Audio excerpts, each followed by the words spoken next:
Ces derniers jours, il s'est accroché, il a limité la casse dans les pourcentages les plus durs de cette Vuelta 2015. Mais le jeu en valait la chandelle. Après le triptyque dans les Asturies et une journée de repos, le néerlandais Tom Dumoulin a donc frappé fort et fait coup double.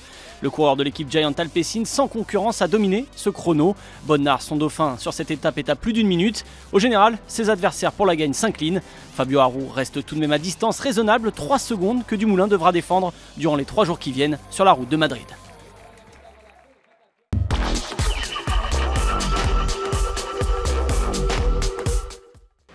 « 38 km autour de Burgos aujourd'hui, un contre-la-montre individuel qui sonne le départ de la dernière ligne droite vers Madrid. Une dernière ligne droite qui sera semée de quelques embûches, mais le leader au soir de ce chrono aura de grandes chances de s'imposer dimanche dans la capitale espagnole.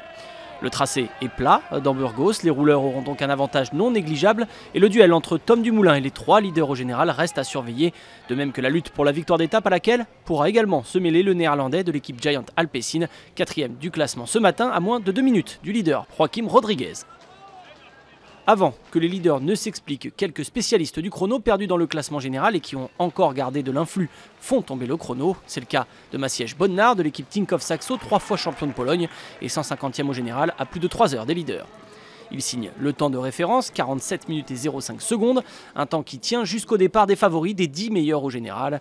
Il devance au moment du départ de Louis Meintjes 10e, Vasil Kiryenka le Bélarus de la Sky de 27 secondes et le français Jérôme Coppel de l'équipe IAM de 28 secondes. Valverde est le seul des favoris à se mêler pour la victoire d'étape à Burgos. L'Espagnol de la Movistar, 9e du général, termine à seulement 4 secondes de Bonnard. Pour le suspense, Tom Dumoulin n'est pas le meilleur scénariste qui soit. Il assomme ce chrono et arrive avec plus d'une minute d'avance sur le Polonais. Pour la victoire d'étape, pas de souci, donc il ne lui reste plus qu'à attendre ses adversaires. Rafael Majka perd 2 minutes 38 sur Tom Dumoulin. Joaquim Rodriguez perd lui aussi ses illusions en concédant plus de 3 minutes. Fabio Aru s'en tire mieux et concède 1 minute 53 sur le néerlandais qui reprend la tunique rouge pour 3 secondes à l'italien.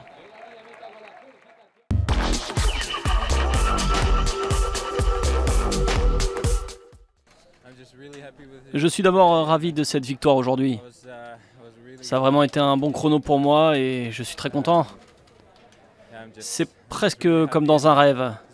Et pour les jours qui viennent, je ne sais pas vraiment quoi en penser à l'heure actuelle. On verra bien, on va se battre.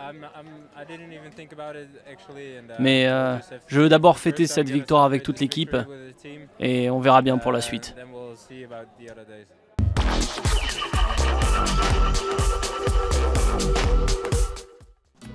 Tom Dumoulin s'offre donc une deuxième victoire sur cette Vuelta 2015 après son succès lors de la 9e étape. Bonnard, le Polonais, prend la 2e place. Valverde finit un peu mieux ce Tour d'Espagne et prend la 3e place.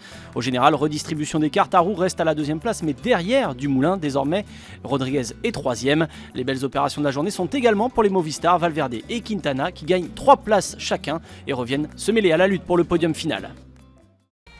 Une journée typique pour les baroudeurs demain à 3 jours de l'arrivée à Madrid. Une étape longue, 204 km entre Roa et Riaza.